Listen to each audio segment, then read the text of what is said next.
इस मुद्दे पर स्टिक करेगी कांग्रेस, और क्या ये चुनाव जिताने वाला मुद्दा है शिक्षा और बेरोजगारी? जब आदरणीय प्रधानमंत्री 2014 में आए, मैं तब भी उनके खिलाफ था, लेकिन उन्होंने भाजपा ने एक उम्मीद जगाई थी कि एक नए भारत की रचना करेंगे। पहले ही बोल देते कि नया भारत पुराने भारत की तरह होगा। पर ऐसा क्यों नहीं कर रहे? 80+ पेपर जो हैं वो लीक हुए हैं, क्या लग रहा है? नीट को लेकर एक मीटिंग होती है, उस मीटिंग में आदरणीय राजनाथ सिंह जी रक्षा मंत्री थे, आदरणीय धर्मेंद्र प्रधान जी थे, आदरणीय ज्योतिरादित्य सिंधिया जी थे। उस मीटिंग में तय किया गया कि नीट के पेपर भारत की वायुसेना डिस्ट्रीब्यूट करेगी। यानी कि आप मानते हो कि आपकी पूरी सिविलियन गवर्नमेंट फेल हो गई। हर भारतीय की श्रद्धा जो भारतीयता में है वो राम मंदिर में है। वहां पे जो चंदा चोरी हुई है उसके लिए कौन जिम्मेदार है? नेहरू जी, राहुल गांधी जी, या वर्तमान सरकार? आदरणीय प्रधानमंत्री इसलिए धर्मेंद्र प्रधान जी को नहीं निकालते क्योंकि वो एक, और मुझे पूछते हैं कि सरकार का विरोध क्यों करते हो? इसीलिए सरकार का विरोध करते हैं क्योंकि सरकार अब घमंडी हो चुकी है। नमस्कार, स्वागत है आप सभी का युगचरण के इस खास पॉडकास्ट में। मैं हूं आपके साथ सुजाता पराशर, और आज जिस मेहमान से हम बात करने वाले हैं उन्हें आप अक्सर ऑलमोस्ट एवरी डे आप किसी न किसी टीवी डिबेट में उनको देखते हैं, और उनकी जो पहचान है उसे लेकर लोगों में बड़ी क्यूरोसिटी है, क्योंकि ये जन्म से मुस्लिम है, कर्म से खुद को हिंदू बताते हैं, और धर्म से एथीस्ट यानी नास्तिक हैं। एक पॉलिटिकल फैमिली से इनका संबंध भी है, लेकिन फिर भी ये नेता नहीं है। आखिर वो हैं कौन? वो बिजनेसमैन है, वो एक टेडेक्स स्पीकर हैं, या फिर सिर्फ एक पॉलिटिकल एनालिस्ट, एक टीवी पर्सनैलिटी? इस वक्त मेरे साथ मौजूद हैं तहसीन पूनावाला। बहुत बहुत स्वागत है तहसीन आपका। Thank you Sujata. तहसीन, जैसा कि आप मेरे इंट्रो से ही समझ गए होंगे, मैं बाकी सब चीज़ें आपसे पूछूंगी जो पॉलिटिक्स में चल रहा है, आपकी क्या राय है, लेकिन थोड़ा सा आपकी पर्सनैलिटी के बारे में भी। मतलब जब मैंने आपके बारे में रिसर्च की तो मुझे पता चला कि आपने धर्म को बहुत पढ़ा है, आपने बहुत स्टडी की है, and then you call yourself atheist. मतलब हाउ डज इट वर्क? क्या है ये? Can you explain? जो भारतीय संस्कृति और भारतीय जो वे ऑफ लाइफ है, यानी कि हिंदू वे ऑफ लाइफ, जो भारतीय वे ऑफ लाइफ है, उसके अंदर नास्तिक होने का भी प्रावधान है। आप नास्तिक होकर भी हिंदू हो सकते हो। और मैं ये मानता हूँ कि कल्चरली हम सब हिंदू है। आप किसी भी धर्म में आपका जन्म हो सकता है, रिलीजन में आपका जन्म हो सकता है, लेकिन वे ऑफ लाइफ हमारा हिंदू वे ऑफ लाइफ है। तो जब आप उस हिंदू वे ऑफ लाइफ को फॉलो करते हो, भारतीय वे ऑफ लाइफ को आप फॉलो करते हो, तब आपको ये जरूरी नहीं है कि आप केवल एक मान्यता रखो। मैं इस चीज में यकीन रखता हूं कि जो जिंदगी है, जो अभी हमें मिली है, जो जिंदगी में जी रहा हूं, उसमें मेरे धर्म से ज्यादा मेरे कर्म का योग होना चाहिए, मेरे कर्म का कंट्रीब्यूशन होना चाहिए। वो मेरे लिए ज्यादा महत्वपूर्ण है। और कर्म जो है ये हिंदुइज्म से जुड़ा हुआ है, इसलिए I follow the Hindu way of life. लेकिन आप अपने आप को आइडेंटिफाई कैसे करते हैं? आप एक पॉलिटिकल एनालिस्ट हैं, या फिर एक खास पार्टी के सपोर्टर हैं, एक बिजनेसमैन हैं, या फिर आप एक जागरूक नागरिक हैं? मैं क्वांटम हूँ, मैं सब कुछ हूँ और कुछ नहीं हूँ। देखिए, सवाल ये है कि मैं अपने आप को आइडेंटिटी क्या देता हूँ? केवल भारतीय हूँ, केवल एक भारतीय इंसान। यही मेरी आइडेंटिटी, ये मेरे पहचान है। उस पहचान के अंदर मैं व्यवसाय भी करता हूँ, उस पहचान के अंदर मैं राजनीति पे टिप्पणी भी करता हूँ, उस पहचान के अंदर मैं भाजपा के खिलाफ हूँ, वर्तमान सरकार के खिलाफ हूँ। उस पहचान के अंदर मैं एक राजनीतिक दल को वोट करता हूँ, कांग्रेस को। उस पहचान के अंदर मैं जनता की आवाज उठाता हूँ। उस पहचान के अंदर मैं कोर्ट भी जाता हूँ।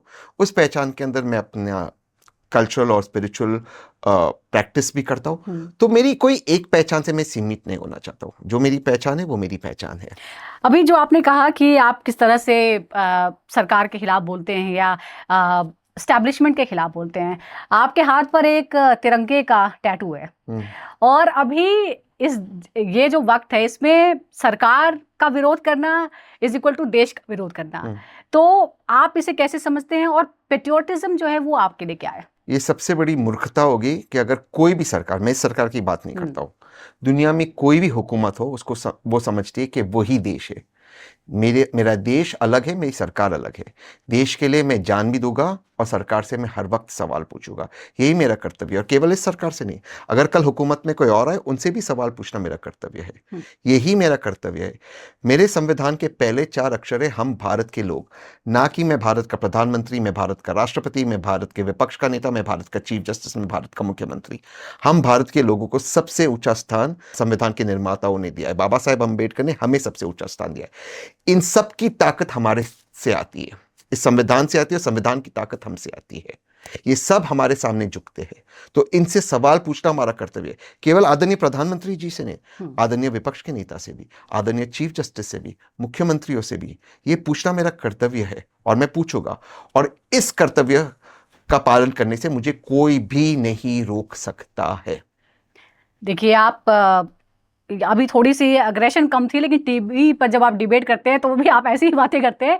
पर मुझे ये समझाइए, जो लोग टीवी के पीछे जो बात नहीं समझते हैं, उन्हें ज़रा ये आपको क्या लगता है, मतलब आप बहुत सालों से टीवी पर डिबेट्स में पार्टिसिपेट कर रहे हैं, लेकिन अब ज़्यादा ये आरोप लगता है that they are more like ज़्यादा शोर शराबा है, ज़्यादा परफॉर्मेंस वहाँ पे ज़्यादा मायने रखती है। आपको लगता है कि वो लोगों को अवेयर कर रहे हैं किसी चीज़ के बारे में, या ज़्यादा पोलराइज करने का ही काम कर रहे हैं? पोलराइज करने का, और टीवी एज अ मीडियम मर रहा है, समाप्त हो रहा है, और टीवी वाले खुद इसके लिए जिम्मेदार है। हालांकि मैं बहुत टीवी करता हूँ, मैं अक्सर मैं ये जोक करता हूँ कि मैं टीवी का न्यूज़ चैनल्स का शाहरुख खान हूँ, मैं सब जगह पर रहता हूँ, बट मैं दिन में 6-7 शो करता हूँ, बट राइट, ये खत्म हो रहा है। लोग, और खास करके जेन जी, जेन अल्फा, टीवी चैनल्स और न्यूज़ चैनल्स नहीं देख रहे। ये अब मिलेनियल्स और उनके पहले वाले जो जनरेशन से वो देख रहे हैं। जेन जी, मैं ये नहीं कह रहा हूँ टीवी पे जो आप कहते हो वायरल नहीं होता है, बहुत चीज़ें वायरल होती है, बहुत चीज़ें चलती है, लेकिन अब व्यूअरशिप बाय अपॉइंटमेंट नहीं है। टीवी चैनल तय नहीं करेगा आप कब देखोगे उसे, आप तय करोगे आप कब क्या देखना चाहते हो, और आप आपके मोबाइल फ़ोन पे देख रहे हो, आपके टैब पे देख रहे हो। इसलिए आप देख रहे हो कि पॉडकास्ट, वेब 3.0 पे जो सोशल मीडिया के माध्यम से इन्फॉर्मेशन अब लोग ज़्यादा इंटरनेट से तो ये टीवी पे ज़्यादातर बातें सोशल मीडिया पर वायरल होने के लिए कही जाती हैं। बहुत लोग ऐसे करते हैं, मैं वो नहीं करता हूँ। मेरा ये हमेशा ये कोशिश मेरी होती है कि मैं जो अपनी बात रखूँ आवाम के सामने, आवाम उससे कुछ ले। वायरल होना ना होना मेरा मकसद नहीं है, बहुत लोगों का मकसद है कि वायरल होना, इसलिए छिछोरापन करते, एक दूसरे पे पानी फेंकते, गाली करते, गलोच करते, ये सारी चीज़ें करते, झगड़ा करते, ये ज़बरदस्ती करते। ये मैं नहीं करता हूँ। मुझे लगता है अगर मैंने अपनी बात शालीनता से रखूँ, मैं अपनी बात रिसर्च करते जनता के सामने रखूँ, चाहे वो 50 लोग सुने, वो 50 लोग को समझ में आए, वो मुझसे इत्तेफाक रखे ना रखे वो अलग मुद्दा है। एक अलग पॉइंट ऑफ व्यू मुझे लगता है मैं कंट्रीब्यूट कर सकता हूँ, और वो मैं कंट्रीब्यूट करता हूँ, और वो कंट्रीब्यूशन करने में मैं हिचकिचाता नहीं हूँ। अगर वो गलत है मैं उसको गलत कहता हूँ, चाहे जिनको मैं सपोर्ट करता हूँ कांग्रेस, वो भी गलत है, मैं उसको गलत कहूँगा। मैं किसी चीज़ में हिचकिचाता नहीं। मुझे लगता है वो मेरे लिए वो बहुत काम करती है, बिकॉज मेरे पास जो ऑडियंस है, जो मेरी ऑडियंस आती है मेरे साथ, वो अक्रॉस पार्टी लाइंस आती है, क्योंकि आई कॉल अ स्पेड। पर आपको ये लगता है कि इमेज बिल्डिंग का और पीआर का बहुत ही इंपॉर्टेंस है आज के वक्त में, कि आप सोशल मीडिया पर कितने पॉपुलर हैं, और आपको कितने व्यूज़ मिल रहे हैं, आपकी कितनी चीज़ें वायरल हो रही हैं, कितने लोग आपको फॉलो कर रहे हैं। राहुल गांधी के पीआर गेम के बारे में आप क्या कहेंगे? क्योंकि एक बहुत वक्त लगा, बहुत सारा समय जो है वो इस पर स्पेंड किया गया कि कैसे राहुल गांधी जो हैं वो उनकी इमेज को बहुत वीक दिखाया जाए, सब तमाम चीज़ें। कुछ सालों में आपको लग रहा है कि उस गेम में इम्प्रूवमेंट हुआ है, स्पेशली आफ्टर भारत जोड़ो? हाँ, आफ्टर भारत जोड़ो हुआ है, बट भारत जोड़ो सोशल मीडिया की वजह से हिट नहीं हुआ। नहीं, सोशल मीडिया के थ्रू उसको प्रचार किया गया। यस, एब्सोल्युटली, बट उसके लिए आपको कर्म करना पड़ा ना, उनको 6000 किलोमीटर चलना पड़ा। जो भगवान श्री कृष्ण कहते हैं, कर्म कर फल की चिंता ना कर, तो उनको करना पड़ा। अगर आप कर्म करोगे नहीं, केवल सोशल मीडिया पे आप सीमित रहोगे तो कुछ नहीं होगा, जमीन पे उतरना होगा। आप जब जमीन पे उतरोगे, वो सोशल मीडिया उसको मैग्नीफाई करेगा, मल्टीप्लाई करेगा, टीवी चैनल्स, आईबॉल्स आपके पास आएंगे। बट आप ये सोचोगे कि आप एसी कमरे में बैठकर बात करोगे और सोशल मीडिया के माध्यम से करोड़ों लोग जोड़ेंगे, वो थोड़ा मुश्किल है। आप देखिए, एक पार्टी आजकल प्रोटेस्ट कर रही है जंतर मंतर पे, अच्छे यंगस्टर्स है, मैं एक्चुअली सपोर्ट करता हूँ। आप सपोर्ट करते हैं? हाँ, बिल्कुल। कांग्रेस तो सपोर्ट नहीं कर रही। नहीं, देखिए, बात कांग्रेस का भाजपा का नहीं है। हाँ। उन लड़कों में गट्स है, उन्होंने कुछ चीज रखी, बात तो बराबर रखी, नीट का मुद्दा बराबर है। धर्मेंद्र प्रधान जी जैसे शिक्षा मंत्री देश में नहीं होने चाहिए, इस्तीफा होना चाहिए उनका? नहीं, मेरी बात को ध्यान से सुनिए, उनका रेजिग्नेशन नहीं होना चाहिए। अच्छा। आदरणीय प्रधानमंत्री उनको पकड़े, टर्न आउट उनको घुमाए, आराम से उनको गेट के बाहर निकाले, गेट लॉक करे और चाबी फेंक दे। इस तरह से उनको धक्का मारकर बाहर निकालना चाहिए, शालीनता से उनको प्रधानमंत्री निकाले। रेजिग्नेशन नहीं, उनको प्रधानमंत्री निकाले, ये होना चाहिए। पर ऐसा क्यों नहीं कर रहे? 80+ पेपर जो हैं वो लीक हुए हैं, क्या लग रहा है, मतलब प्रेशर बनाने की भी कोशिश हो रही है, या फिर आपको लगता है कि ऑपोजिशन सपोर्ट नहीं दे रहा है, या उसको पॉलिटिकल मुद्दा नहीं बनने दिया जा रहा है? आदरणीय प्रधानमंत्री जी को विपक्ष का सपोर्ट चाहिए अपने एक मिनिस्टर को। नहीं, सीजेपी को। नहीं, सीजेपी को छोड़िए, मैं धर्मेंद्र प्रधान जी की बात कर रहा हूँ। हाँ। ऐसे क्यों नहीं हो रहा है? क्योंकि आदरणीय प्रधानमंत्री जी इसीलिए धर्मेंद्र प्रधान जी को शिक्षा मंत्री रखे, इसलिए नहीं क्योंकि उनका कोई कंट्रीब्यूशन नहीं शिक्षा में, उनका कोई कंट्रीब्यूशन नहीं, क्योंकि वो एक नेपो किड है जिनके स्वर्गवासी पिताजी आदरणीय अटल बिहारी वाजपेयी जी के कैबिनेट में मंत्री थे, इसलिए वो इस देश के शिक्षा धर्मेंद्र प्रधान नेपो किड है। 100। आप मुझे फैक्ट चेक कीजिए, जी। और अगर मैं गलत कह रहा हूं आपके व्यूअर्स मुझे आपको तो ये खासियत सिर्फ एक वो है मिनट। या ओडिशा से वो संबंध रखते हैं, ये भी है? मैं अपनी बात समाप्त कर दूं। आदरणीय प्रधानमंत्री इसलिए धर्मेंद्र प्रधान जी को नहीं निकालते क्योंकि वो एक नेपो किड है, उनके स्वर्गवासी पिताजी आदरणीय अटल बिहारी वाजपेयी जी के कैबिनेट में मिनिस्टर थे, इसलिए नहीं निकाल रहे क्योंकि वो ओडिशा से बड़े मंत्री है, बड़े नेता है, इसलिए नहीं निकाल रहे उनको। और इसलिए आदरणीय प्रधानमंत्री और भाजपा को कोई फर्क नहीं पड़ता कि लाखों बच्चों की जिंदगी बर्बाद हो गई है। और आपको एक और चीज बताता हूं, आदरणीय धर्मेंद्र प्रधान जी की बेटी विदेश में पढ़ी, देश के शिक्षा मंत्री की बेटी विदेश में पढ़ रही है। प्रधानमंत्री जी चाहे कितने भी बड़े नेता हो, कितने भी बड़े वो लीडर हो, कितने भी अच्छे स्ट्रेटेजिस्ट हो, जो वो है भाजपा के, वो बतौर मंत्री फेलियर है, और उनको निकालना प्रधानमंत्री जी का कर्तव्य है। लेकिन ऑपोजिशन का काम भी तो दबाव बनाना है ना। जब बीजेपी की तरफ से ये कहा जाता है, एक राजनाथ सिंह का बहुत ही फेमस बयान है कि ये एनडीए की सरकार है, यहाँ कोई इस्तीफा नहीं देता है, तो अब विपक्ष प्रेशर क्यों नहीं बना पाता है? कोई बात नहीं बनवा पाता है? क्योंकि विपक्ष में भी सारे नेपो बच्चे हैं। ओ, सही बात है। सारी पॉलिटिकल पार्टी देख लो, जमीन पे कौन उतरेगा? देखिए, आपको एक चीज समझना होगा, मैं आपको एक उदाहरण देता हूँ, बहुत प्रैक्टिकल उदाहरण। इंदौर में भारतीयों की मृत्यु हुई कंटामिनेटेड पानी पीने से। बिल्कुल। जो मिनिस्टर कंसर्न थे कैलाश विजयवर्गीय जी, उन्होंने कहा घंटा, इसको एडिट मत करना, उन्होंने कहा घंटा। 2025 के भारत में इंदौर जैसे शहर में भारतीयों की मृत्यु होती है कंटामिनेटेड पानी पीने से, और कंसर्न मिनिस्टर कहते हैं घंटा। उस मिनिस्टर को रेजिग्नेशन 1 साल पहले देना चाहिए था। लेकिन क्या हुआ? नीट में अगर आदरणीय विपक्ष के जितने भी आदरणीय नेता है वे धर्मेंद्र प्रधान जी के घर बैठ जाए, कौन सा डीसीपी डंडा चलाएगा कोई? कौन सा पुलिस वाला उनको जेल में डालेगा? पर आप जमीन पे उतरोगे नहीं, आप ट्वीट करोगे, इंस्टाग्राम करोगे, फिर आप भाजपा को काहे दोष देते हो? जमीन पे उतरना चाहिए। इसलिए जो आपका पहला सवाल था, जैसे हम थोड़ा मुड़ गए, क्यों मैं कॉकरोच जनता पार्टी, मैं उनको सपोर्ट नहीं करता हूं, पर मैं उनको सलाम करता हूं कि यार उनमें गट्स तो है, आए नीचे उतरे, भले 500 लोग आए, भले 1000 लोग आए, यार वो उतरे तो सही एक कॉज के लिए, और इसको मैं सलाम करता हूं। मैं उनसे इत्तेफाक रखो ना रखो एक अलग विषय है। क्या कह रहे वो कह रहे कि हमारी जिंदगी बर्बाद हो रही है। आप आदरणीय प्रधानमंत्री इसका संज्ञान ले और धर्मेंद्र प्रधान जी को हटाए। इसका जवाब ये नहीं हो सकता कि हम एनडीए हम नहीं हटाएंगे। ये घमंड है, घमंड रावण का भी नहीं टिका था। आप कौन हो? ये गलत है। आपको मैं और एक तथ्य बताता हूं।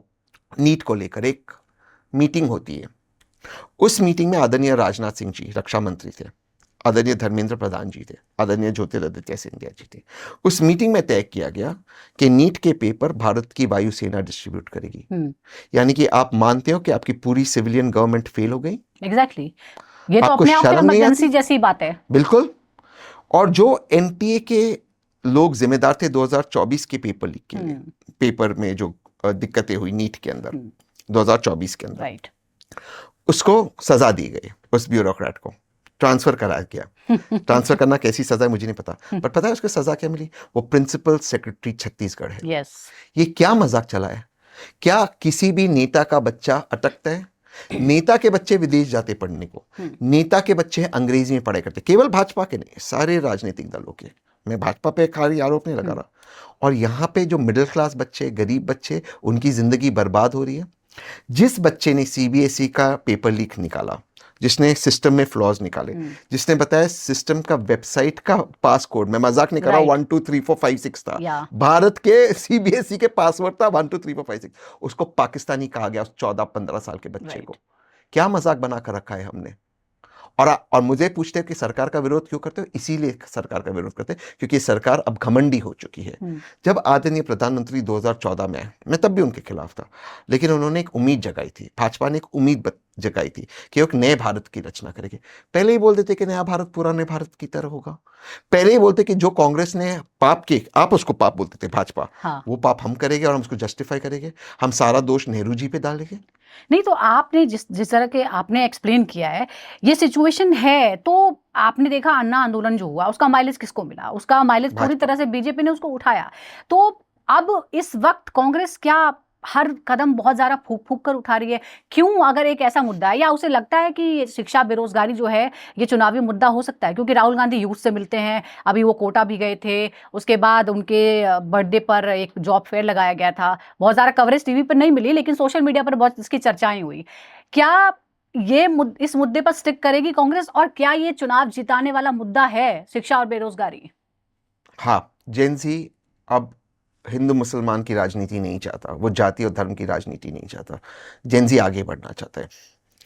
क्या ये चुनाव जिताएगी या नहीं, वो एक अलग विषय है, क्योंकि चुनाव जीतने के लिए आपको एक मशीनरी की जरूरत है, अनलेस एक बहुत बड़ा वेव आ जाता है आपके पक्ष में। लेकिन आपका जो मूल प्रश्न है कि क्यों विपक्ष सक्सेसफुल नहीं होता या उस तरह के आंदोलन नहीं करता, मैं उस पर आता हूं।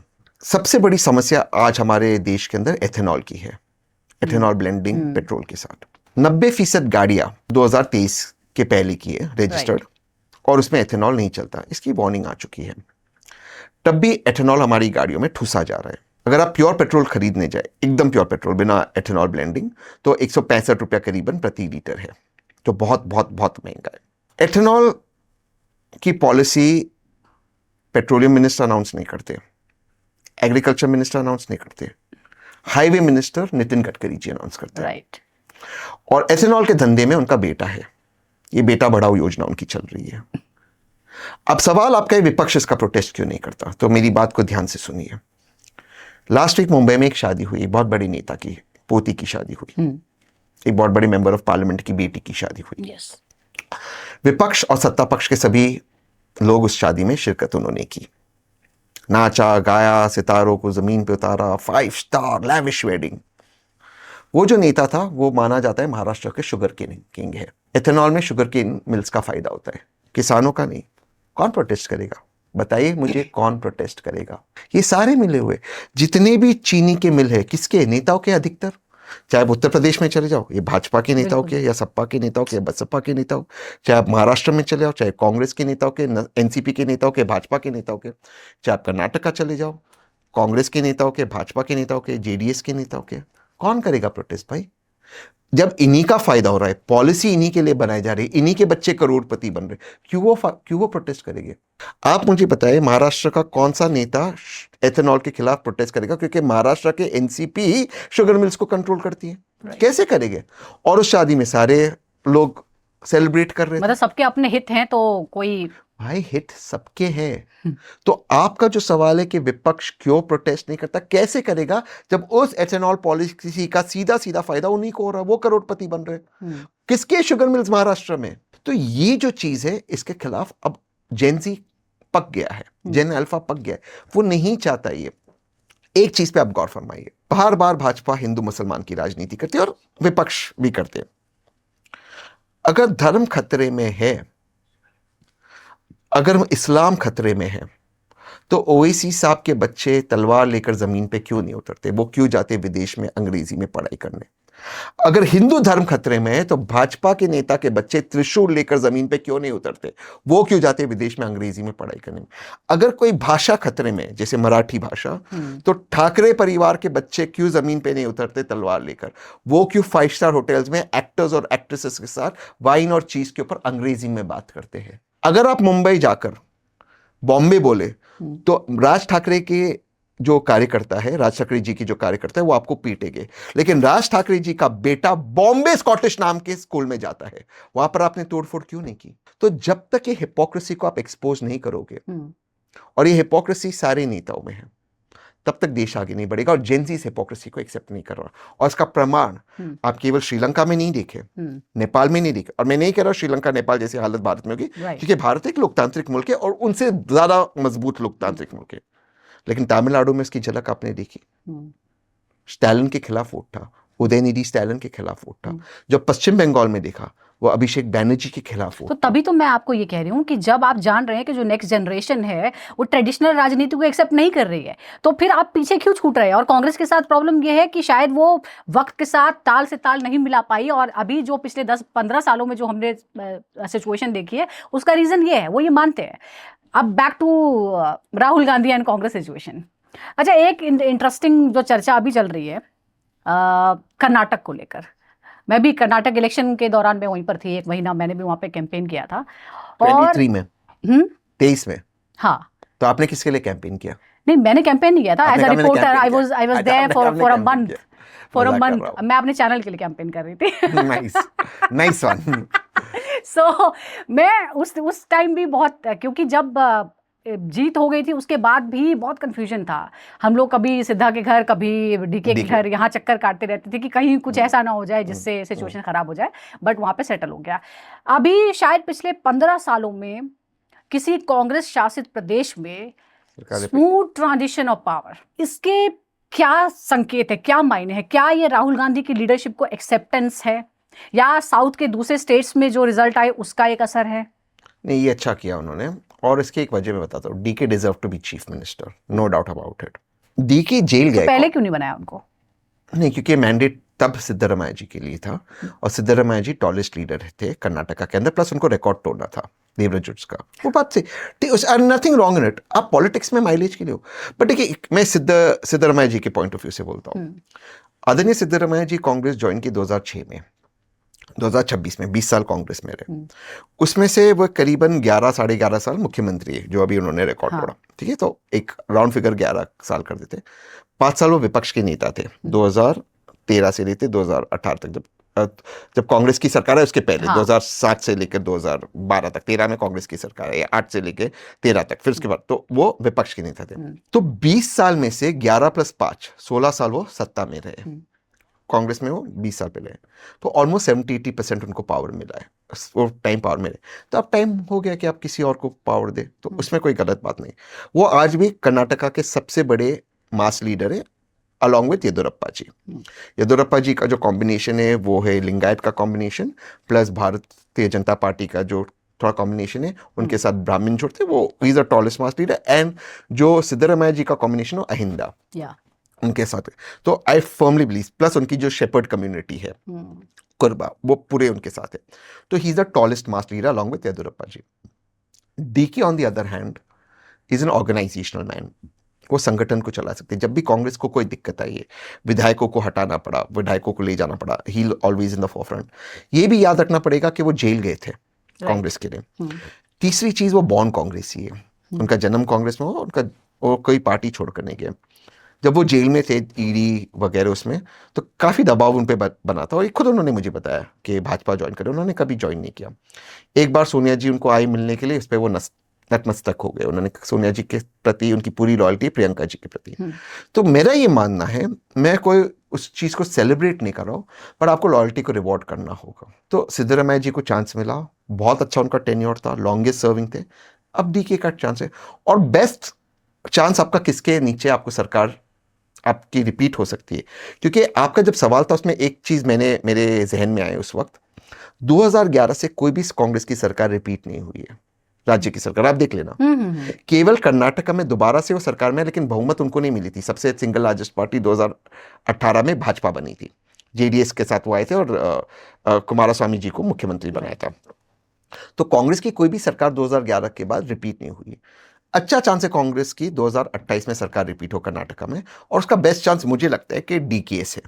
तो डीकेएस को मुख्यमंत्री बनाना is a good move, I think it's a fantastic move, और वो करना चाहिए, और किया उन्होंने, उसको साधुवाद। बाकी स्टेट इलेक्शंस में भी जो हमने सीनियर वर्सेस जूनियर की लड़ाइयां देखी हैं, फ्रॉम राजस्थान टू मध्य प्रदेश, तो लगता है कि वो रास्ता हो गया है। राजस्थान का मैं आपको बोल देता हूँ, अशोक गहलोत जी को बहुत चांस मिला है, बहुत उन्होंने किया, बहुत इनिंग्स मिले।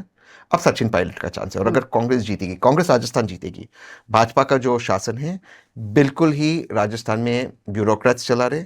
आदरणीय मुख्यमंत्री को कोई क्लू अब तक नहीं है कैसे प्रदेश को चलाना चाहिए, और प्रदेश के लोग, खास करके भाजपा के लोग, बहुत नाराज है।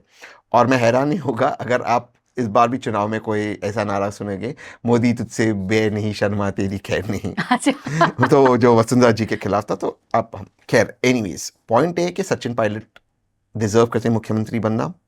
लास्ट टाइम भी जब कांग्रेस जीती थी वो प्रदेश के अध्यक्ष थे, उन्होंने अपनी वफादारी कांग्रेस की तरफ दिखाई, और सिर्फ यहाँ पर नहीं, उन्होंने कांग्रेस को हिमाचल में जीत दिखाई प्रियंका जी के साथ, केरलम में जीत दिखाई है, जहाँ जहाँ उनको डाला गया उन्होंने वहाँ पे परफॉर्म किया है। राजस्थान तो उन्होंने जीता है।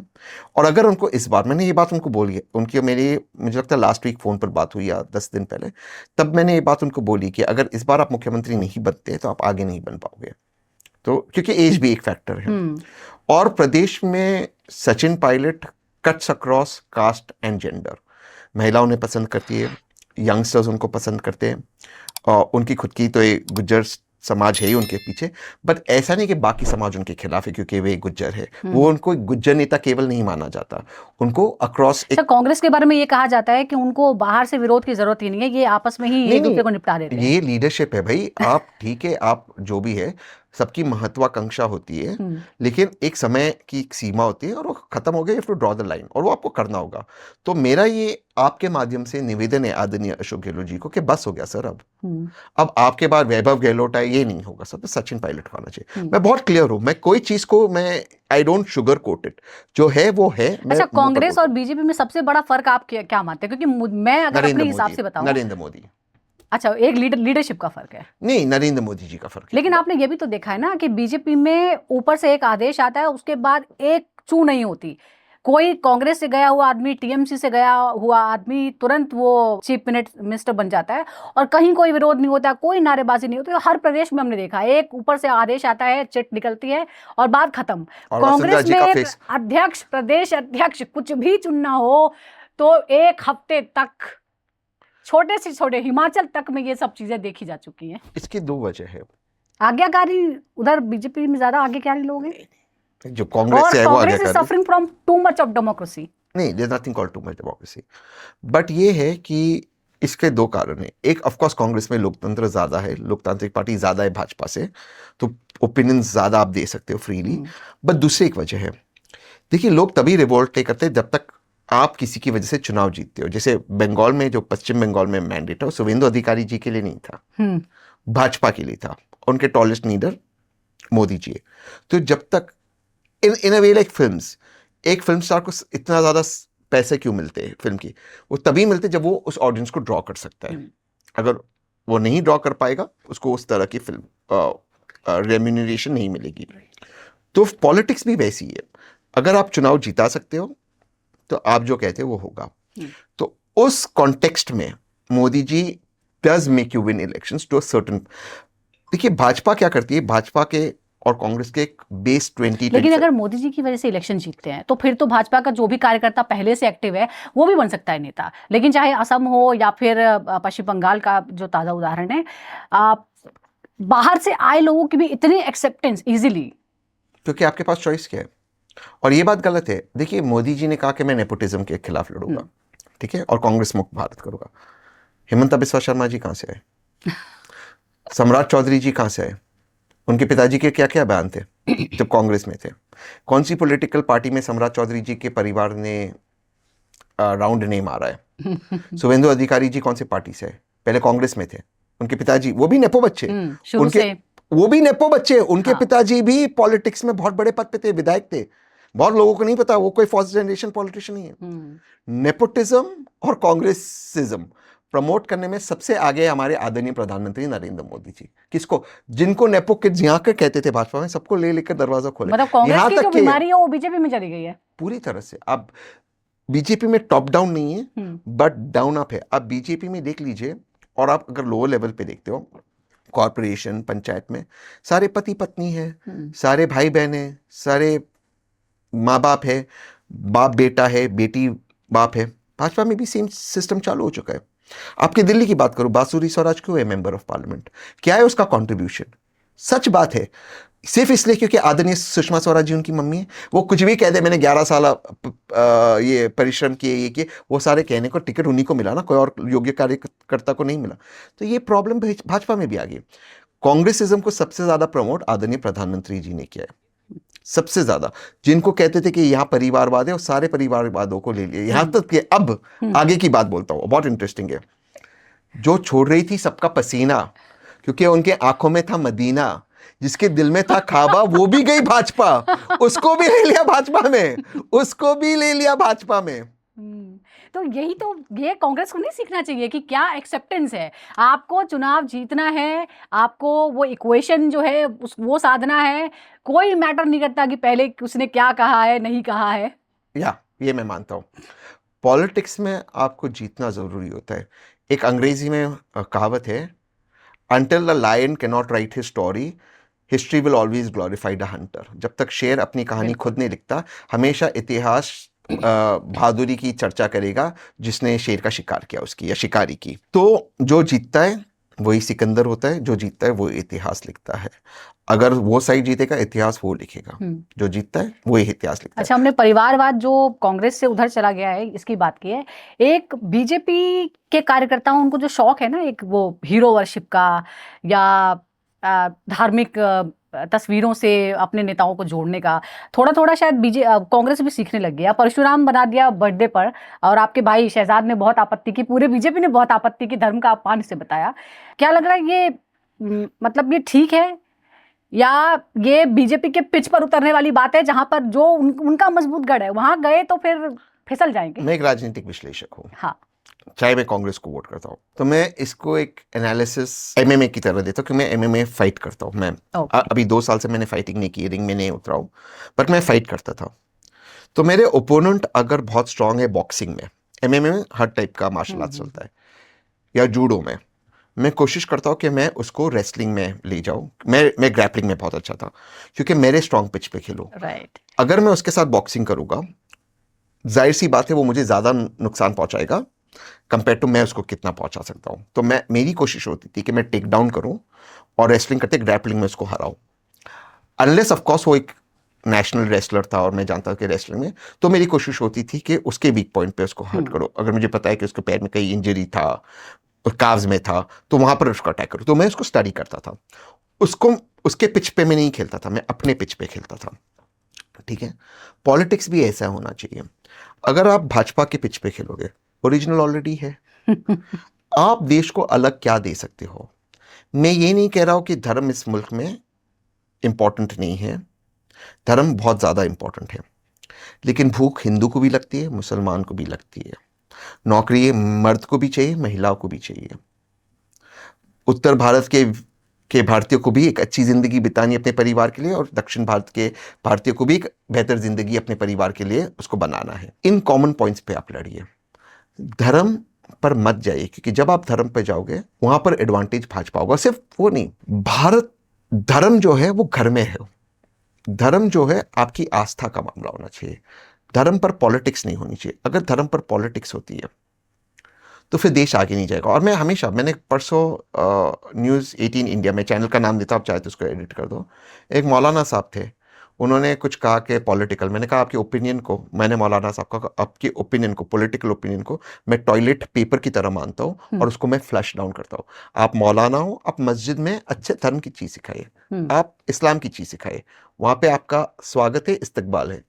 आप काहे मुसलमान को बोल रहे हो उनको क्या करना चाहिए नहीं करना चाहिए? आप कौन होते हो? क्या अल्लाह ने आपको ये हुक्म दिया कि आप मुसलमान को बताएं किसके लिए वोट करें? आप कौन हो भाई, क्यों आप करोगे? और मेरा ये मानना है कि इस युद्ध में, राजनीति के इस युद्ध में जिसमें धर्म आता है, भाजपा हमेशा जीतेगी। आप सोचिए, मैं एक मुस्लिम के लेकिन भाजपा पिछले ये इतने सालों में ये लोगों तक ये बात पहुंचा चुकी है कि धर्म व्यक्तिगत मामला नहीं है, ये सार्वजनिक मामला है, ये पॉलिटिकल मामला है, ये सोशल मामला है। अब आप कैसे, मतलब ये जो आप बात कह रहे हैं ना, ये लोगों को सुनने में भी अब अच्छी नहीं लगती है, क्योंकि अब ओपन लोग इस बारे में बात करते हैं। बिल्कुल सही, लेकिन धर्म का मतलब क्या होता है? हमारा संविधान आता है प्रभु श्री राम के, राजा राम के। मैं प्रभु श्री राम इसलिए नहीं कह रहा हूँ, राजा राम, क्योंकि उनके राज्य से आता है। हमारा संविधान उनसे प्रेरणा लेता है। Article 21, article 19, article 14, right to free speech, right to equality, ये हमें रामायण से मिलता है। रामायण पढ़ने के लिए मुझे भाजपा की जरूरत नहीं थी। प्रभु श्री राम या राजा राम की कहानी सुनने के लिए मुझे आदरणीय मोदी जी, अमित शाह जी की जरूरत नहीं थी, या आदरणीय योगी धर्म के आदित्यनाथ जी। कस्टोडियन बने हुए हैं आजकल। क्यों बने हुए? राम मंदिर में जो हुआ, वो जो राम मंदिर में हुआ, जो राम मंदिर हर एक भारतीय का, मैं केवल हिंदुओं का नहीं, हर एक भारतीय का श्रद्धा का स्थान है, और इसीलिए उसका निर्माण हुआ। सुप्रीम कोर्ट ने भी अपनी जजमेंट में कहा ये लोगों के श्रद्धा का स्थान है। हर भारतीय की श्रद्धा जो भारतीयता में है वो राम मंदिर में है।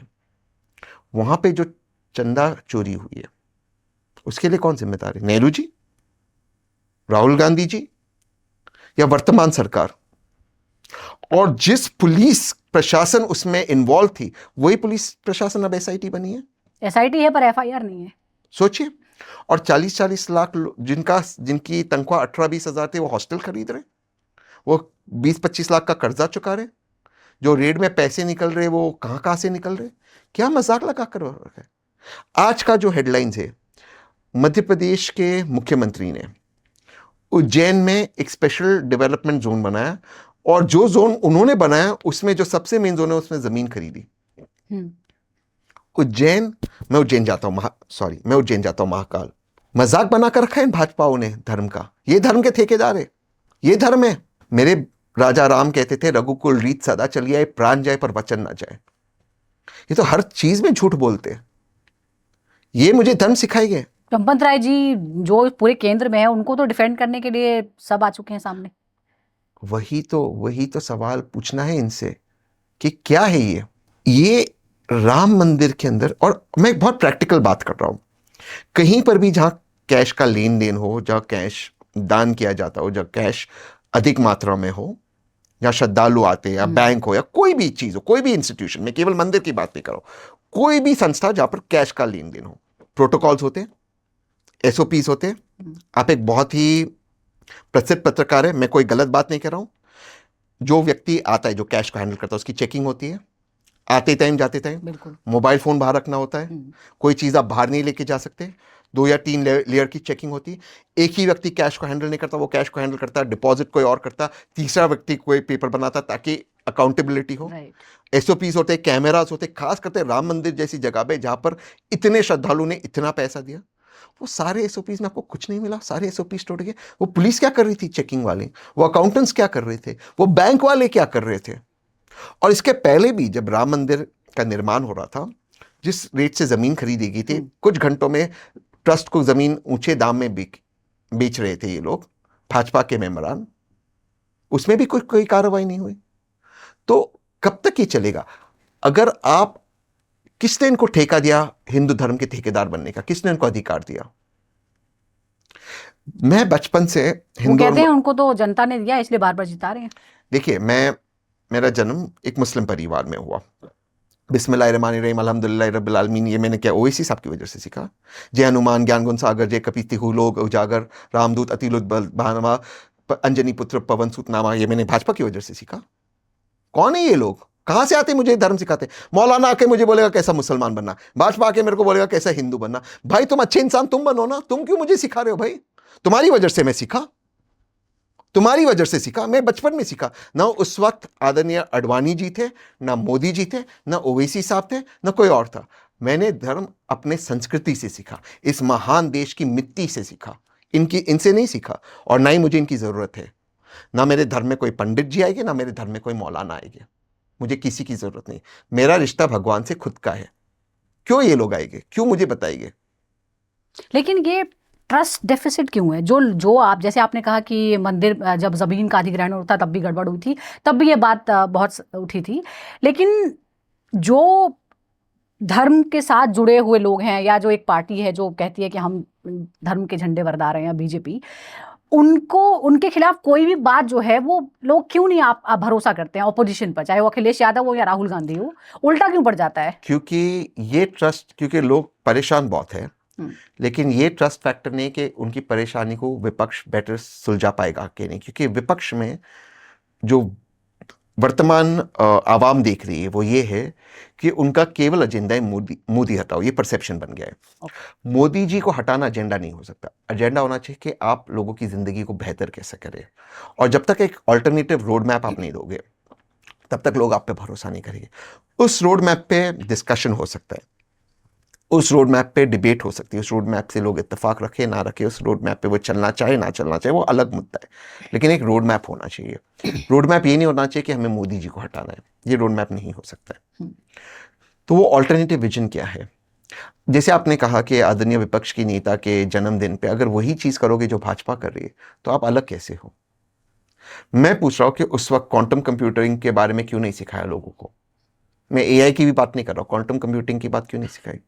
कितने हमारे नेता क्वांटम कंप्यूटर्स की बात करें जो 20 साल में रियलिटी हो जाएगा, जिससे पूरा जो मानवता का परिवर्तन हो जाएगा, जिससे हम 140-150 साल और एन एवरेज रह गया, और ये आज से 30 साल में होने वाला है। क्वांटम कंप्यूटर में भारत किधर है? चीन बना रहा है, अमेरिका बना रहा है, यूरोप बना रहा है, निजी कंपनीज बना रही, भारत का है क्वांटम कंप्यूटर्स में? क्यों नहीं बना रहे क्वांटम कंप्यूटर? भाजपा तो बोले विश्वगुरु बना दिए, आप क्या बनाए? वेब 2.0 में उनका पासवर्ड था 1 2 3 4 5 6, सीबीएसई का। सीबीएसई का पासवर्ड 1 2 3 4 5 6 था, जिसको 12th क्लास के स्टूडेंट ने क्रैक कर डाला। और उसको पाकिस्तानी कहा। राइट। वेब 3.0 की हमारी पॉलिसी क्या है बताइए मुझे। आप एक बहुत प्रसिद्ध पत्रकार, मैं जेन्युइनली आपका बहुत आदर करता हूँ। वेब 3.0 में क्रिप्टो लीगल है या इलीगल है? निर्मला जी टैक्स तो लेती, क्रिप्टो इलीगल है? क्या मजाक कि आपको आपके एआई फिनटेक्स कैसे आएंगे अगर इस तरह की आपकी पॉलिसीज होगी? वेब 3.0 में आज से 10 साल बाद जो एआई की वजह से परिवर्तन होना है, क्योंकि फ्यूचर इज ऑलरेडी हियर, अब वो बढ़ेगा। अब एआई का इस्तेमाल केवल हो रहा है थोड़ा चैट जीपीटी का इंफॉर्मेशन देखना वगैरह, जैसे उसका इंफॉर्मेशन बढ़ेगा एआई का प्रभाव और हमारी जिंदगी में, और ये अगले 3-4 साल में बहुत बढ़ जाएगा। उसके लिए पॉलिसी क्या है? जो एआई की वजह से हमारी जॉब्स में थोड़े से चेंजेस हो गए, उसके लिए क्या है? आज से 2 साल बाद आपका जो ये पॉडकास्ट है, आपको एडिटर की भी जरूरत नहीं होगी। आपका यहाँ रिकॉर्ड हो गया, एआई उसको परफेक्टली एडिट करेगा, आप खुद उसको देखोगे, चेंजेस आप एआई को ओरली बोलोगे, वो हो जाएगा। तो मैं आपको बता रहा हूं उस एडिटर के लिए आपने क्या प्रावधान किया है। तो वेयर इज द कम्युनिकेशन कि हमें फ्यूचर कैसे करना है? अब एआई की आपने बात की है, एआई डेटा सेंटर को लेकर आपको पता है यूएस में कितना बड़ा विरोध हो रहा है, और वो एआई डेटा सेंटर अब इंडिया आ रहे हैं। हैदराबाद की मैं बात कर रही हूँ। आर वी नॉट अवेयर उसके साइड इफेक्ट क्या हो सकते हैं? या जैसे हर चीज़ जो बाहर से रिजेक्ट होती है वो इंडिया में डंप कर दी जाती है, वैसा ही कुछ है? हमें लग रहा है कि हमारी बहुत बड़ी अचीवमेंट है कि डाटा सेंटर इंडिया आ रहे हैं। नहीं, इसमें फिर से मैं कुछ चीज़ों से अग्री नहीं करता हूँ यहाँ पर आपसे। मुझे लगता है कि हमें अगर वो सेल्फ सस्टेनिंग डेटा सेंटर्स है जहाँ पे रिसाइकलिंग की वजह से और एनवायरनमेंट को डैमेज पहुँचाए बगैर, अगर उनका जो पानी का प्रावधान है, इलेक्ट्रिसिटी का प्रावधान है, अगर वो सेल्फ कर सकते हैं, क्योंकि 300 दिन की सनशाइन है भारत के अंदर, तो सोलर पावर वगैरह से अगर वो चल सकता है, there is nothing wrong in it, क्योंकि उससे एक इंडिया डेटा सेंटर बन सकता है एज लॉन्ग एज हमारे साइबर और प्रिवेसी लॉज और डेटा प्रोटेक्शन लॉज ठीक ठाक हो। लेकिन डेटा सेंटर्स की आज से 20 साल के बाद ज़रूरत होगी, क्योंकि इंफॉर्मेशन स्टोरेज की भी जगह लगातार कम हो रही है, और ऑलरेडी वो टेक्नोलॉजी आ चुकी है जहां पर मुझे लगता है कि इतने बड़े डेटा सेंटर्स की अब ज़रूरत नहीं होगी इन द नेक्स्ट 20-25 ईयर्स। तो उस हिसाब से उस जगह हम कहाँ जा रहे हैं उसके बारे में भी हमें सोचना होगा। ये अलग अलग प्रदेशों का देखा है, कभी स्टेट वाइज जो है वो कुछ चीज़ें जो हैं वो रूल बदल जाते हैं। जहाँ कांग्रेस का प्रदेश है वहाँ पर जो आप ऑब्वियसली आप डिफेंड कर रहे हैं इस चीज़ को। नहीं, मैं डिफेंड नहीं कर रहा हूँ, मैं डेटा सेंटर के पक्ष में मुंबई में भी हूँ, नवी मुंबई में भी ये पॉलिसी है, मैं उसके पक्ष में हूँ, क्योंकि एज लॉन्ग एज एनवायरनमेंट को डैमेज नहीं हो रहा है। पर ऐसा पॉसिबल ही नहीं है यूएस में इतने स्ट्रिक्ट रूल होने के बावजूद। वहाँ के किस तरह से पानी खराब हो रहा है, ये तमाम चीजें हैं, पानी की शॉर्टेज भी है, पानी खराब हो गया पूरे इलाके का। उसके अंदर ये करना होगा कि जो पानी का सोर्स है वो एक बार जब वो डेटा सेंटर को मिल जाए, वो रिसाइकलिंग में वो रिसाइकल करते उस पानी को फिर डंप ना करे, पर उसके लिए रूल्स आपको स्ट्रिक्ट करने होंगे और उसके लिए बड़े फाइन्स करने होंगे, और वो हो सकता है। बट कॉमन आदमी का पानी, जो तालाब का पानी है, नदी का पानी, बट मैं इस बात को बिल्कुल भी यकीन नहीं कर सकती कि हम यूएस से ज्यादा जो नागरिकों के पक्ष में रूल हो वो हम भारत में कभी भी लागू कर सकते हैं। मैं इस बात से एग्री करता हूँ। यहाँ पर मुझे डिफिकल्टी है, तो मैं ये कह रहा हूँ कि don't throw the baby out with the bath water. आप रूल्स को ऐसे करो कि नागरिक का भला हो, at the same time investment हो। मैं इस चीज के पक्ष में हूं, but I am not saying, but मैं आपकी इस बात से बिल्कुल अग्री करता हूं कि एनवायरनमेंट पॉइंट ऑफ व्यू से अगर हमने उस रूल्स को फॉलो नहीं किया तो नुकसान हो सकता है। इसलिए उस रूल्स को फॉलो करना अगर हम डेटा सेंटर की पॉलिसी चाहते हैं भारत के अंदर और चाहते हैं कि डेटा सेंटर्स आए, और क्योंकि विश्व में चाहते हैं कि लोग डेटा सेंटर है, तो क्यों ना हम एक रेगुलेटरी बॉडी बना दे जिसको स्टैच्यूटरी पावर्स दे, जो डेटा सेंटर्स को रेगुलेट करे, ताकि जो रिसाइकलिंग हो वो हो, जो जो इलेक्ट्रिसिटी को कंज्यूम करता है, बिकॉज बहुत हाई इलेक्ट्रिसिटी कंज्यूम करता है, वो केवल वो थर्मल इलेक्ट्रिसिटी ना हो, वो सोलर इलेक्ट्रिसिटी हो, 60-70% इलेक्ट्रिसिटी भी वो जनरेट करे। आपको पता है अभी जो हम बात कर रहे हैं ना, ये वैसी ही बात है जिसकी वजह से सीजीआई ने कहा था कि ये कॉकरोच लोग हैं, और जो नितिन गडकरी है उन्होंने ये भी कहा कि ये कुछ लोग हैं जिनको हर चीज में प्रॉब्लम दिखती है, हर जगह अड़ंगा लगाने पहुंच जाते हैं। तो ये उसी तरह की चर्चाएं हो रही है। मेरा ये मानना है, मैं एक चीज मानता हूं, क्योंकि मेरे मैनिफेस्टेशन में एक दिन मैं सरकार में रहूंगा।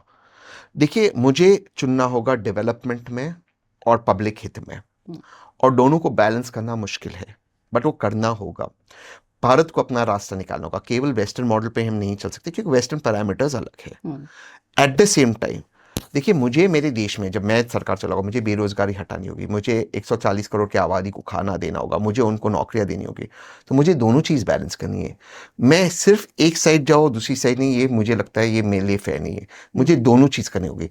मैं फिर ये कहता हूँ, मैं एआई डेटा सेंटर्स के खिलाफ नहीं हूँ, बिल्कुल डेटा सेंटर आने चाहिए, लेकिन उसके रेगुलेशंस उतने स्ट्रिक्ट होने चाहिए ताकि मिसयूज ना हो, जो डेटा सेंटर्स प्रॉमिस करते हैं, क्योंकि खुद उनके चार्टर में होता है कि वो किस तरह से एनवायरनमेंट का ध्यान रखेंगे, उसको स्ट्रिक्टली इंप्लीमेंट करना चाहिए, फाइन्स हैवी होनी चाहिए। ये दोनों चीज में बैलेंस बनाना चाहिए। इसलिए लेकिन उनकी जितना बड़ा डेटा है उतनी बड़ी उनकी नीड है, जो जाहिर तौर पर बाकी जो लोग हैं आसपास की उनकी नीड जो अफेक्ट करेंगे। अब वापस हम ऑल्टरनेटिव पॉलिटिक्स की तरफ आते हैं। इंडिया गठबंधन किस तरह से शुरू हुआ, क्या हश्र हुआ, नीतीश कुमार और बाकी सब चीज़ें हम देख चुके हैं। लेकिन जैसे ही बंगाल का रिजल्ट आया, तुरंत ममता बनर्जी ने कहा कि मैं इंडिया का हिस्सा हूं, इंडिया, उसके बाद तुरंत इंडिया की बैठक भी हो गई।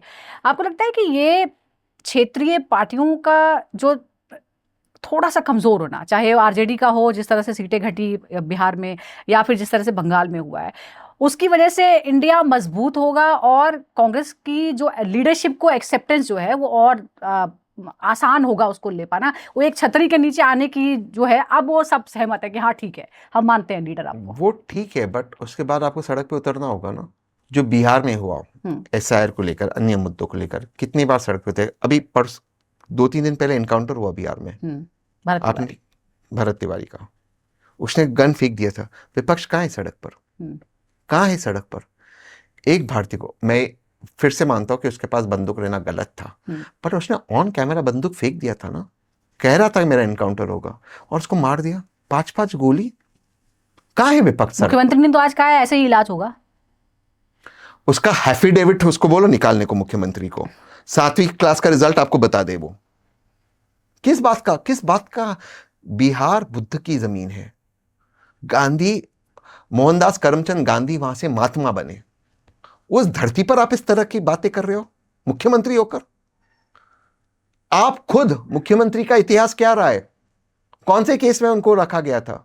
योगी मॉडल को कॉपी पेस्ट करने की कोशिश कर रहे हैं पॉपुलैरिटी की वजह से। अगर हमें इस मॉडल पे चलना है तो क्या हम संविधान को छोड़ दें, कानून और आईन के रास्ते को छोड़ दें? ये जो एक फॉल्स ब्रवाडो है, हम एनकाउंटर कर देंगे, हम मार देंगे, हम बुलडोजर से तोड़ देंगे, ये गरीबों पर कब तक चलेगा? जुल्म कब तक चलेगा? ये वो मुल्क है जिसने कसाब जैसे दरिंदे को भी फ्री एंड फेयर ट्रायल दिया दुनिया के सामने। अगर आपको क्रिमिनल्स को सजा दिलानी है तो जुडिशियल और पुलिस रिफॉर्म्स कीजिए, जुडिशरी पर प्रेशर डालिए कि केस जल्द से जल्द समाप्त हो, कन्विक्शन रेट बढ़ाइए, साइंटिफिक प्रोसिक्यूशन कीजिए, साइंटिफिक इन्वेस्टिगेशन कीजिए। ये ना कि आप मार दोगे। और इतने ही आप बहादुर हो तो अनंत सिंह जो उनका विधायक है, चुनाव के वक्त मर्डर अक्यूज था, जब चुनाव जीत गए पटना के अस्पताल से 12 सिगरेट फूकते हुए, वहां पे आपका बुलडोजर नहीं चला। नीट एस्पिरेंट की जिस तरह से रेप एंड मर्डर हुआ, ये नीट एग्जैक्टली, वहां पर आपके नहीं चलते बुलडोजर, यहां पर चलते हैं। तो ये क्या है? कब तक पब्लिक सहेगी इसको? और क्यों सहेगी? क्योंकि आपके पास ताकत है। ताकत तो रावण के पास भी बहुत था, ताकत तो दुर्योधन के पास भी ज्यादा था। 18 सेना थी उसके पास, कौरवों के पास। पांडवों के पास महज 9 थी। नहीं टिका ना। तो ये क्या है? ये कहां से चल रहा है? किस चीज का घमंड है? हम ऐसे ही करेंगे मतलब क्या? आप कोई आदमी बंदूक फेंक देता, आप उसको मार दोगे? और जहां पर कानून का निजाम नहीं होगा, वहां पर व्यवसाय नहीं आएगा, वहां पर निवेश नहीं आएगा। निवेश को सबसे पहला चीज चाहिए कानून का निजाम। लेकिन वो कानून के राज के लिए ही कहते हैं कि यही कानून का राज है, कि हम बिल्कुल बर्दाश्त नहीं करेंगे और इस तरह से हम एक्शन करेंगे, मतलब आउट ऑफ कोर्ट ही एक ठीक तरह है, से। तो कोर्ट को बंद कर दे, ताला लगा दे, कौन कह रहा है? लगा दो ना, सीजीआई आप खोलो, आप लंदन चले जाकर स्पीचेस दो, लगा दो कोर्ट पे ताले, भाई लगा दो। किसने मना नहीं किया? आप ही करो, आप ही जज, आप ही जूरी, आप ही पुलिस, आप ही फैसला करो, आप ही विटनेस। बंद कर दो कोर्ट को। काहे एक कोर्ट की प्रक्रिया चला रहे हो? कर दीजिए बंद। अच्छा एक बात बताइए, आप जो जिस तरह से आप डिबेट्स में जाते हैं, आपके ब्रदर दूसरी तरफ, आप दोनों की बड़ी नोकझोंक भी होती है। वो मतलब शुरुआत उन्होंने भी ऐसे ही की थी, एज अ मतलब वो पॉलिटिक्स में नहीं थे पर एज अ कांग्रेस सपोर्टर शुरू में मैंने पॉलिटिक्स में थे, हाँ, मतलब मेंबर नहीं थे, उसके बाद धीरे नहीं, धीरे वो member थे। मेंबर बने, हाँ। फिर उसके बाद वो भाजपा में आ गए। नहीं, ऐसा नहीं हुआ, वो उन्होंने बचपन लेकिन से, वो पॉलिटिशियन हो गए ना, आप हाँ। क्यों नहीं बने अभी तक? नहीं, पर पहले एक चीज मैं क्लैरिफाई करूँ, वो बचपन से पॉलिटिक्स में थे, उन्होंने हमेशा पॉलिटिक्स में वो ज्वाइन करना चाहे, हाँ। और वो बहुत मेहनती है। वो पॉलिटिशियन बन गए, मैं इसलिए नहीं बना क्योंकि यार मैं सबको ठोक रहा हूँ, आपके मुझे कौन रखेगा? मैं बीजेपी को ठोक रहा हूँ, कांग्रेस को भी ठोक रहा हूँ, विपक्ष को भी ठोक रहा हूँ, सरकार को भी ठोक रहा हूँ। तो कभी किसी ने ऑफर नहीं दिया आपको कि आप ज्वाइन कर लीजिए? पता है, मेरी जिंदगी का एक असूल है, मैंने कभी भी हाथ किसी के सामने नहीं जोड़े कि मुझे ये चाहिए, मुझे ये दो।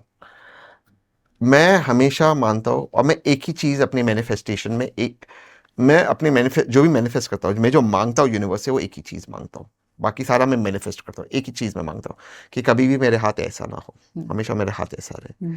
तो मैं नहीं मांग पर किसी ने ऑफर नहीं किया आपको? आप सपोर्टर हैं, सिंपैथाइजर हैं सकता। कांग्रेस के, तो कांग्रेस प्रवक्ता क्यों नहीं आप ऑफिशियली? मैं कैसे डिफेंड करूंगा कि कोई कह दे कि सनातन डेंगू मलेरिया है? मैं उसको डिफेंड ही नहीं कर पाऊंगा। वो मेरा, या मैं रोज सुबह उठकर गाली गलौज करूँ, ये मुझे वो नहीं जमता है, मैं नहीं कर सकता। और देखिए, और एक चीज है, ये थोड़ा सा ईगोइस्टिक लगेगा बट है नहीं। अगर मुझे किसी के नीचे काम करना हो तो मेरे से इंटेलेक्चुअली थोड़ा सा सुपीरियर हो ना। मुझे वो नहीं लगता कि कोई इस वक्त है, मेरे से बराबर हो गए, मेरे से ज़्यादा वो शातिर हो गए, लेकिन मुझे नहीं लगता कि उनका पॉलिटिकल एक्यूमेंट मेरे से बेटर है, तो मुझे वो नहीं। लेकिन फिर भी इस दौर में जब ज्यादातर मतलब जितने बहुत बड़े बड़े चेहरे थे वो कांग्रेस को छोड़कर चले गए, लेकिन आप एक तरह से आपकी सिंपैथी जो है वो वहां रही। मैं हमेशा क्या वोट किया। कोई इसका कोई असर पड़ा आपको? Has it cost you anyways professionally और नो? नहीं, कभी नहीं। मैंने हमेशा उनको वोट किया है। मेरा पहले वोट से और अपने पैसे से मैं फ्लाई डाउन करता हूँ, वोट करते आता हूँ, सब कुछ करता हूँ। अभी कॉर्पोरेशन के इलेक्शंस हुए, सारा भाजपा जीत गई महाराष्ट्र के अंदर, जैसे आपने देखा। मेरे एरिया से सारे कांग्रेस पर के, इसका नुकसान हुआ है आपको कभी? एक सेकंड, मेरे एरिया से सारे कांग्रेस के कॉर्पोरेट चुन कर आए। अच्छा। सारे, जहां पर भाजपा ने स्वीप किया, मेरे एरिया में सिर्फ कांग्रेस चुनकर आई, सिर्फ कांग्रेस, भाजपा का एक नहीं आया चुनकर। मैंने कहा हाँ, लेकिन मेरी कंडीशन थी कि लोकल डिस्ट्रिक्ट कांग्रेस इंटरफेयर ना करे, मैं अपना करवा, जिता दिया सबको। मुझे किसी से नहीं, कोई मुझे एक्चुअली पता है क्या है, मैं किसी से डरता ही नहीं हूँ। मेरा एक ही डर है कि मुझे डर नहीं है, यही मेरा डर है। तो क्योंकि मैं डरता नहीं हूँ, मुझे कोई फर्क ही नहीं पड़ता है, मुझे जो बोलना है मैं बोल देता हूँ। कभी किसी ने कहा नहीं कि ज्यादा मत बोलो? हाँ, मनसे वालों ने कहा। अच्छा, हाँ, तब धमकाया ऐसा? हाँ, तो मैंने कहा प्लीज मराठी में धमकी दो, मुझे हिंदी नहीं आती। फिर चुप हो गए वो। ओके, फिर मराठी में दी? हाँ, मराठी में दी धमकी, मैं हंसने लग गया। फिर मैंने भी मराठी में अपनी बातचीत की। नहीं, मैं डरता नहीं किसी से। ओके। मेरी एक कविता है, फैज, ये कविता है, फैज कहते हैं। उन्होंने, फैज साहब ने नहीं लिखी कविता, पर कविता का नाम है फैज कहते हैं। ओके। वो कविता की कुछ पंक्तियां, वो मेरी जिंदगी का उसूल है। कुछ लोग तुम्हें समझाएंगे, वो तुमको ये बताएंगे, कुछ लोग तुम्हें समझाएंगे, वो तुमको ये बताएंगे, जो है वो भी खो सकता है, इस राह में रैजन है इतने, रैजन यानी कि चोर, जो इस राह में रैजन है इतने, कुछ और यहाँ हो सकता है। अरे कुछ और तो अक्सर होता है, कुछ और तो अक्सर होता है, लेकिन तुम जिस लम्हे में जिंदा हो, ये लम्हा तुमसे जिंदा है, ये वक्त फिर लौट कर ना आएगा, तुम अपनी करनी कर गुजरो, जो होगा देखा जाएगा। तो जो होगा देखा जाएगा, इनसे काहे डरूं मैं। ग्रेट। अच्छा ये बताइए, आप सोशल मीडिया पर वापस लौटते हैं, कुछ ऐसा आपने सोशल मीडिया पर कभी पोस्ट किया है जो डिलीट किया फिर? हाँ। क्या है वो? नहीं, बट गलती थी, मुझे इमेच्योर थे, जैसे आप ग्रो अप कई बार अब भी करता हूँ डिलीट अगर कोई मिस्टेक हो। जैसे रिसेंटली कुछ किया था, मैंने कुछ आई डोंट रिमेम्बर कौन से विषय पर वो सही नहीं था, वो गलत था। और मैं जनरली चेक करता हूँ मैं क्या पोस्ट करता हूँ 99%, बट मुझे याद नहीं कौन से इशू पर, बट वो सही नहीं था, वो गलत न्यूज़ ही गलत थी। ओके। तो मैंने डिलीट किया, मैंने ट्वीट किया कि मैंने इसको डिलीट किया है, बट ये गलत था। कुछ ऐसा बोला है जिसका अफसोस हुआ हो कि क्यों बोल दिया? हाँ, पहले जो था मैं थोड़ा पर्सनल हो जाता था, अग्रेसिव होता था। आई डोंट लाइक टू, वो मुझे पसंद नहीं है। बट फिर वो आज से 10 साल पहले की बात है, 12 साल पहले की बात है, तो उतनी समझ भी नहीं थी। जैसे मैच्योरिटी आती है कि वही चीज़ आप बोल सकते हो बेबाकी से, बट आपको गंदगी से नहीं बोलना है। तो वो एक फेज था, आप अलग अलग चीज़ सीखते हो। तो यस, आई रिग्रेट कि मुझे कुछ ऐसी चीज़ें नहीं, I should not have got into those issues. और इसीलिए जो आपका सवाल है कि क्यों मैं किसी पार्टी का प्रवक्ता नहीं बनता, क्योंकि ये इस तरह की बातें अब मैं नहीं कर सकता हूँ।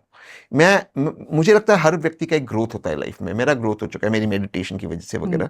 मुझे उस रास्ते पे वापस नहीं चलना, उस रास्ते को मैंने छोड़ दिया हूँ। पर शहजाद और आप में ये अंतर दिखता है कि वो बहुत अग्रेसिव है। जैसे आपने कहा कि आपने कुछ अपने दायरे बना रखे हैं कि ये नहीं कहना, तो मतलब वो जो आपकी लड़ाइयाँ हैं या जो ये फर्क जो है, क्या ये ऑफ एयर भी है? हाँ, हम बात नहीं करते पर्सनली। अच्छा, क्योंकि इसलिए नहीं, क्योंकि विचारधारा की वजह से? नहीं, केवल विचारधारा नहीं, विचारधारा एक माइनर इश्यू है। We don't get along. Okay. तो किसी भी रिलेशनशिप अगर वो टॉक्सिक हो जाए, इट्स नॉट गुड। कोई भी हो, भाई भाई हो, भाई बहन हो, हस्बैंड वाइफ हो, बॉयफ्रेंड गर्लफ्रेंड हो, माता जी पिताजी हो, जो भी हो, माता जी बेटा हो, पिता बेटा हो, जो भी, अगर वो टॉक्सिक हो जाए इट्स नॉट गुड। तो टॉक्सिसिटी बढ़े, उससे अच्छा आप बात मत करो, क्योंकि किसी एक चीज़ पर हम अग्री नहीं कर सकते। अगर 100 चीज़ होगी तो बड़ी मुश्किल से 0.1% हम अग्री करोगे 100 में से। हमारी बिल्कुल थिंकिंग अलग है। ये पॉलिटिकल थिंकिंग की वजह से हर चीज़ में, केवल पॉलिटिकल नहीं। अच्छा। क्योंकि भाजपा में मेरे बहुत सारे दोस्त थे। अधिकतर मेरे मित्र भाजपा और विपक्ष में भी है, और सरकार में मेरे मित्र अक्रॉस पार्टी लाइन से। मुझे उससे फर्क नहीं पड़ता। We don't get along as people. तो हर्ट करने से अच्छा आप बात मत करो, इसलिए हम बात नहीं करते। ठीक है। प्रधानमंत्री जी के बारे में आप क्या कहेंगे? प्रधानमंत्री जी एक सेल्फ मेड व्यक्ति है, और अपनी मेहनत से वो इस देश के प्रधानमंत्री बने, मुख्यमंत्री इतने साल रहे गुजरात के। और अगर 29वें जीतते तो शायद भी नेहरू जी का रिकॉर्ड भी तोड़ देंगे, as long as serving, not as elected जो अभी हुआ, as long as serving. But जब उनका टेन्योर खत्म होगा, और जिस हिसाब से मैं देखता हूँ, कई ऐसी चीज़ें जो उन्होंने अच्छी की, लेकिन कई ऐसी चीज़ें जो वो बेटर कर सकते थे। क्या उन्होंने किया या नहीं?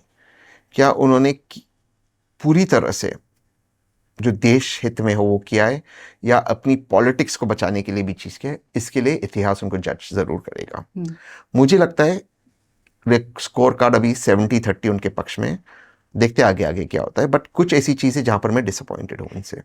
कोई ऐसा है जिसको आप क्रिटिसाइज भी बहुत करते हैं, लेकिन मतलब वैसे आपके संबंध ठीक है उनसे? सबसे मेरे संबंध ठीक है, मेरे संबंध किसी से खराब नहीं है। लेकिन प्रॉब्लम जो है, जो क्रिटिसिज्म है, अगर नितिन गडकरी जी की एथेनॉल पॉलिसी गलत है, वो गलत है। मैं उसको कैसे सही कहूँ? अगर धर्मेंद्र प्रधान जी वजह है जिसकी वजह से 14 बच्चों ने सुसाइड की, वो बोलना ही होगा, वही मेरा कर्तव्य है। अगर कांग्रेस गलत चीज़ें करती, गलत मुद्दे उठाती, मेरा बोलना मेरा कर्तव्य है। अगर कांग्रेस के कोई लोग या इंडिया अलायंस के लोग कहते हैं सनातन डेंगू है, मलेरिया है, तो गलत है, वो गलत बोलना ही होगा। मैं कैसे उसको सही ठहराऊं? मैं नहीं ठहरा सकता हूँ। प्रधानमंत्री बनने के लिए आपको लगता है क्या एक सबसे इम्पोर्टेंट गुण किसी में होना चाहिए, एक वर्चू जो है वो होना ही होना चाहिए, the most important? Detachment.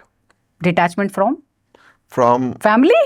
No, family नहीं, फैमिली तो एक है, बट वो ठीक है, वो पर्सनल है सबका, उनका भी पर्सनल है और सबका भी पर्सनल है, वो किसी का। और ये नहीं कि जो फैमिली मेंबर्स है वो जिनके फैमिली वो अच्छे प्रधानमंत्री बने, ये मैं डिटैचमेंट फ्रॉम फैमिली की बात नहीं करता हूँ। Detachment from the results. फिर से मैं गीता पे आऊँगा, कर्म कर फल की चिंता ना कर। डिटैचमेंट फ्रॉम द रिजल्ट, सिर्फ एक्शन पे आप एक्शन करो, रिजल्ट से डिटैच होना। रिजल्ट्स आप एक्शन इसलिए नहीं करो कि आपको राजनीति में इसका फायदा हो, एक्शन इसलिए करो कि देश का भला हो। ये डिटैचमेंट फ्रॉम रिजल्ट्स कि पॉलिटिकल इसका नतीजा क्या होगा। जो मनमोहन सिंह जी ने किया था न्यूक्लियर डील में, कि सरकार जाती रिस्क टेकिंग एबिलिटी, सरकार जाती है तो जाए, ये देश के लिए अच्छा है, मैं करूँगा। वर्तमान सरकार में है रिस्क टेकिंग एबिलिटी? हाँ, लेकिन वो गलत चीज़ों में करते कई बार। और अब मुझे लगता है इस टेन्योर में रिस्क उन्होंने कम लिया है, ज़्यादा रिस्क लेना चाहिए था, वो कम लिया है। कुछ क्षेत्र जिसमें उन्होंने रिस्क नहीं, जो उन्होंने किया, जो उन्होंने कहा, जैसे 370 हटाना, राम मंदिर का निर्माण, ये उनके एजेंडा में था किया, और उसके लिए उनको साधुवाद। लेकिन कुछ चीज़ों में वो रिस्क नहीं ले रहे, वो इसलिए कर रहे क्योंकि वो चाहते कि मैनेजमेंट से दोबारा सरकार में आए। जब सरकारें इसमें गिर जाती, इस ट्रैप के अंदर गिर जाती, कुछ चुनाव और जीतेंगे, बट देश उस गति से आगे नहीं जाएगा।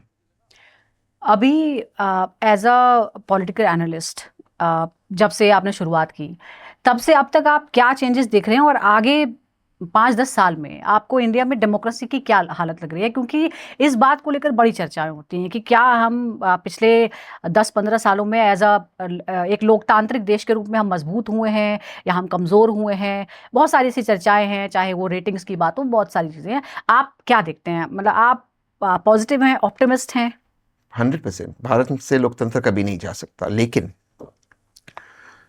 हमें हमेशा सतर्क रहना होगा, अलर्ट रहना होगा कि हमारी डेमोक्रेटिक राइट्स, जमहूरियत में जो हमारे अधिकार है, वो कोई छीन ना ले। जैसे मैंने कहा, right to free speech, right to equality, तो हमें हमारे जो होली बुक्स है वहाँ से आते हैं। लेकिन आज जो भारत में एक माहौल बना था पहले, वो अब धीरे धीरे खत्म हो रहा है। अब देखिए, जेन अल्फा, वो खुलकर सरकार की मजाक उड़ाते हैं। आप इंस्टाग्राम पे जाइए, ट्विटर, उनको कोई फर्क नहीं पड़ता, वो खुलते आलोचना करते। तो जो एक वो था कि आप सरकार के खिलाफ नहीं बोल सकते, वो अब खत्म हो चुका है। उसका आपको मैं एक उदाहरण देता हूँ। आदरणीय प्रधानमंत्री अपने 3 नेशन के टूर जाने के पहले उन्होंने देश को संबोधित करते हुए कहा कि वर्क फ्रॉम होम करो, पेट्रोल ज़्यादा इस्तेमाल मत करो, सोना ना खरीदो। सच बताना मुझे, उन्होंने ये बात दिल्ली से की? क्या दिल्ली की एक स्कूल ने स्कूल फ्रॉम होम किया? दिल्ली की एक स्कूल ने भी नहीं किया। और ये कंपेयर करो 2016 में जब नोटबंदी हुई थी, ये कंपेयर करो 2020 में जब प्रधानमंत्री जी ने कहा था ताली बजाओ, थाली बजाओ। मैं उसकी आलोचना नहीं कर रहा हूँ, वो रिएक्शन और आज के रिएक्शन में फर्क देखो। एक स्कूल, आप बताओ, एक स्कूल ने कहा प्रधानमंत्री जी के अनाउंसमेंट के बाद, एक सरकारी दफ्तर ने कहा वर्क फ्रॉम होम, बाकी छोड़ दो, निजी दफ्तर, एक सरकारी दफ्तर ने कहा, नोएडा में किसी ने कहा। तो मैं वही आपको बता रहा हूं कि वो प्रभाव अब खत्म हो गया भाजपा का। क्या डेमोक्रेसी रहेगा कि नहीं? हाँ, लेकिन उसके पैरामीटर्स, वो जो रेटिंग्स है वो नहीं है, क्योंकि वो रेटिंग्स इतने हिपोक्रिटिकल है, इतने हिपोक्रिटिकल है। अगर कोई मीडिया रेटिंग बताते हैं कि भारत क्यूबा से या पैलेस्टाइन से या पाकिस्तान से फ्रीडम ऑफ बुरा है, तो उस रिपोर्ट को, जैसे मैंने मौलाना साहब को कहा, मैं टॉयलेट पेपर की तरह इस्तेमाल करता हूँ। अच्छा, अब इसमें एक कंट्रोवर्सी हो गई मेरी, मैं ये बोलना है कंट्रोवर्सी, ठीक है, बहुत फनी कंट्रोवर्सी हुई इसमें। वो रिपोर्टर ने प्राइम मिनिस्टर को हैकल किया जब प्राइम मिनिस्टर विदेश में थे, नॉर्वे में थे ना, तो उसने प्राइम मिनिस्टर को हैकल किया। हालांकि वो एक शेड्यूल्ड प्रेस कॉन्फ्रेंस नहीं था, वहाँ पे मैं प्राइम मिनिस्टर को सपोर्ट करता हूँ। तो उसने हैकल किया, उसने सिर्फ अपने फॉलोअर्स के लिए हैकल किया। शायद प्रधानमंत्री जी ने सुना भी नहीं होगा क्योंकि वो पीछे है, बट वो ट्वीट में ऐसा है इंस्टाग्राम पे कि प्रधानमंत्री ने जवाब नहीं दिया। टू बी फेयर, आप एक पत्रकार हो, उसने सिर्फ चिल्ला, यहाँ से कौन चिल्ला तो किसी को क्या फर्क पड़ता है, ठीक। लेकिन उसने जब ट्वीट किया उस पत्रकार महिला ने, उसने कहा कि भारत का जो रेटिंग है क्यूबा, पैलेस्टाइन, ईरान, इराक और पाकिस्तान से नीचे है। तो मैंने उसको कोट ट्वीट करते कहा कि मैं चाहता हूं कि प्रधानमंत्री जी सवालों के जवाब दें, लेकिन ये नहीं है कि भारत में लोकतंत्र या बोलने की आज़ादी नहीं है। रोज रात को मैं जाकर सरकार को ठोकता हूं, आपके पॉडकास्ट में भी ठोक रहा हूं, किसी की हिम्मत नहीं मुझे रोकने की। तो ये बात भी गलत है। आप ईरान में रेजिम के खिलाफ नहीं बोल सकते, आप पैलेस्टाइन में नहीं बोल सकते, आप क्यूबा में नहीं बोल सकते। ये तुलना आपकी गलत है, ठीक है। मैंने एक बहुत प्रैक्टिकल बात की, उस बात को मैंने छोड़ दिया। और मुझे याद है मैंने ये ट्वीट किया, मैं हाईवे पर था, मुंबई जा रहा था। मुंबई मुझे किसी से मिलना था, हम लोग लंच के, मैं भूल गया। मैं लंच के बाहर आया, मैं ट्रेंड हो रहा था, और आधे लोग मुझे गाली दे रहे थे, आधे लोग मेरी सराहना कर रहे थे कि आप सच्चे देशभक्त हो। दूसरे लोग कह रहे थे आप भाजपा के चाटुकार हो। अच्छा, ना ही मैं भाजपा की चाटुकारिता कर रहा था, ना ही मैं देशभक्ति दिखा रहा था, मैं एक सच्चाई को बयान कर रहा था। इस सच्चाई में यह भी था कि मेरे प्रधानमंत्री विदेश थे, तो I don't think he should be humiliated abroad. उसमें एक पत्रकार ने मुझे कोट ट्वीट किया कि तुम तो ऐसे ऐसे चाटुकार हो, तुम्हारा भाई भाजपा में गया, तुम भी चले जाओ। तो मैंने उस पत्रकार को लिखा कि देख भाई, ऐसा है कि मैंने कभी कहा नहीं, तुमने 2-3 बार पहले भी मुझे कहा, जब मैंने तेरी मदद की थी, जब तेरे पीछे सरकार आई थी, वर्तमान सरकार, अरुण जेटली जी जब फाइनेंस मिनिस्टर थे, और मैंने जाकर बोला था और उन्होंने मुझे कहा कि तो अरेस्ट नहीं होगा, तेरे पे जो केस था, तब मैं चाटुकार नहीं था। तब तूने मुझे कहा कि जाके अरुण जेटली जी और इनसे बात करो, तब मैं चाटुकार नहीं था। आज हो गया मैं। फिर कोई दूसरे ने कहा मैं तो अडानी का गुलाम हूँ। तो मैंने कहा ये जो पत्रकार ना जिसको आप कह रहे हो मैं अडानी का गुलाम हूँ, ये जाकर गौतम भाई को मिला है और सॉरी बोल कर आया है और उनसे फेवर लेकर आया है, मुझे मत बोलो। वो पत्रकार जो मुझे गाली दे रहा जक रहा है। तो ये जो हिपोक्रेसी है ना, मैं इसको सहन नहीं करता हूँ, और शायद इसलिए मैं पॉलिटिक्स में वर्तमान स्थिति में नहीं हूँ, क्योंकि मैं विदेश में अपने देश का अपमान नहीं कर सकता हूँ। मैं अपने देश को विदेश में अपमानित होते हुए नहीं देख सकता हूँ। ये मेरा देश है। अभी फिर जब प्रधानमंत्री और ट्रंप की मुलाकात हुई G7 में, उसमें भी बड़े कॉन्ट्रडिक्शन हैं। जिस तरह से उस मुलाकात को बताया जा रहा है, एक तरफ ये कहा जा रहा है कि बहुत ही फर्मली अपनी बात रखी गई और प्रधानमंत्री जी ने बिल्कुल बॉडी लैंग्वेज से बता दिया that he is not happy with what Trump has said for so many, क्योंकि गाली नहीं मिले। बट उसके लेकिन दूसरा ये कह रहा है कि आपने अपना मुद्दा नहीं उठाया, कि आपने इतने महीनों में कैसे ये कहा कि मैंने समझौता करा दिया, मैंने बोला कि युद्ध विराम करो, मैंने कहा कि इतना ही टैरिफ लगेगा चाहे, और उसके बाद ये जो 3 हमारे सेलर्स मारे गए, इसको मजबूती से क्यों नहीं उठाया गया? फिर इसमें एक बैलेंस है। युद्ध, पश्चिम एशिया का युद्ध रुका, ये भारत के हित में है, भारत का सबसे ज्यादा फायदा होगा, ये अच्छी बात है। चाहे पाकिस्तान कुछ करे ना करे, ये हमारा कंसर्न नहीं है। यहां तक मैं फॉरेन पॉलिसी से इत्तेफाक रखता हूँ। मुझे युद्ध रुकना है, मुझे कोई फर्क नहीं पड़ता युद्ध कौन रुकता है। युद्ध रुके, स्ट्रेट ऑफ हॉर्मुज़ खुले, मेरा तेल मेरा गैस आए, खास करके कतार से मेरा गैस, ठीक है। तो यहां तक मैं ठीक हूं।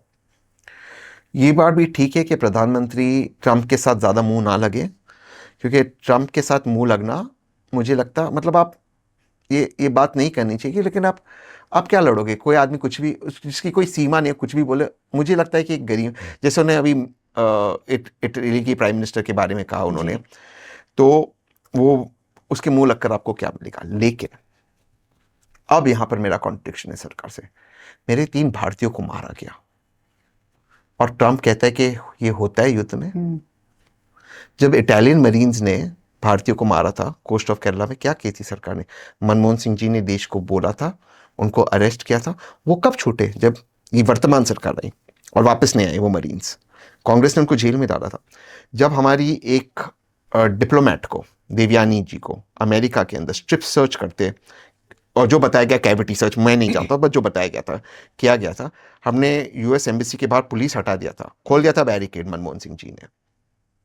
ये वो भारत है जिसने न्यूक्लियर डील साइन किया, 123 एग्रीमेंट। हम एनएसजी के सिग्नेटरीज नहीं थे, पूरे विश्व को कन्विंस किया, और मनमोहन सिंह जी ने जॉर्ज बुश के साथ और ओबामा, प्रेसिडेंट ओबामा के साथ साइन किया 123 एग्रीमेंट।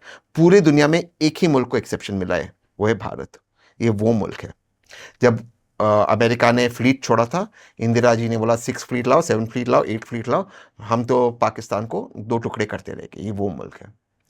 और वो हंस रहे कि सोल्जर्स नहीं, सेलर्स मारे गए, और हमने कुछ नहीं कहा।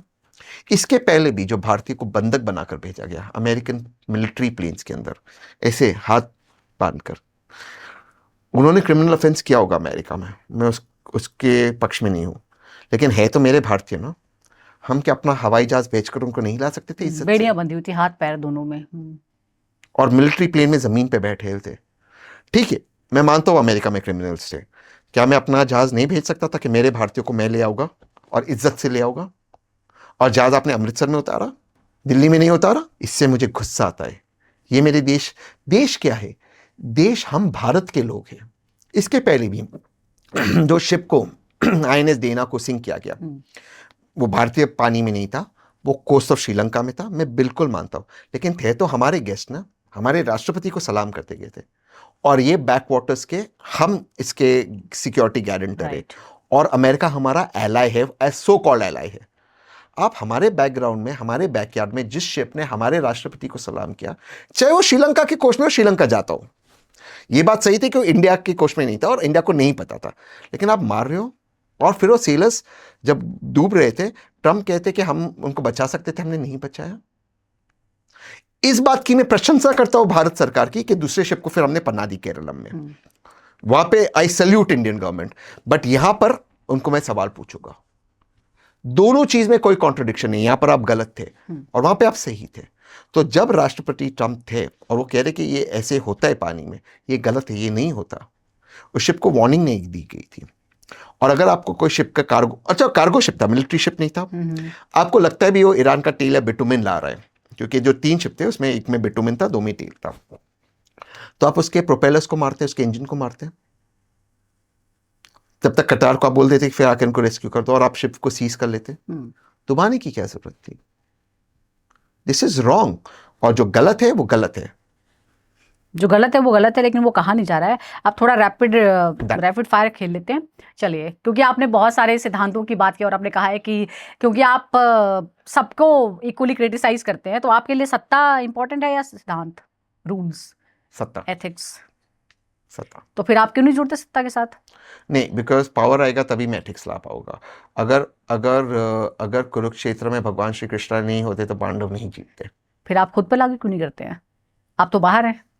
अभी बाहर हूँ लेकिन मैं आऊंगा अपने टाइम से, उनके टाइम से थोड़ी आऊंगा। प्लान्स हैं आपके ऐसे? मेरा मैनिफेस्टेशन है, मैंने आपको बताया। ओके, मैनिफेस्टेशन है, प्लान्स भी हैं एक्टिव पॉलिटिक्स में आने के? देश की सेवा करने की। देश की सेवा के लिए। ओके, आप ये बताइए कि विपक्ष की सबसे बड़ी कमजोरी क्या है? जमीन पे नहीं उतरते। जमीन पे नहीं उतरना।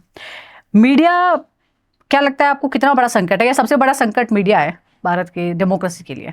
हाँ, बहुत बड़ा संकट है, बहुत बड़ा संकट। बट ये केवल एंटी बीजेपी नहीं है, ये कभी कभी एक केवल प्रो बीजेपी नहीं है, कभी कभी इनकी जो रीजनल मीडिया है वो ज्यादा खतरनाक है। मैंने तो महाराष्ट्र में देखा है। अच्छा, जो रीजनल मीडिया है महाराष्ट्र में, वो मतलब किसी भी सरकार, प्रो गवर्नमेंट या नहीं, प्रो गवर्नमेंट भी नहीं थे महाराष्ट्र में, तो बीजेपी की गवर्नमेंट थी। हाँ। प्रो ठाकरे।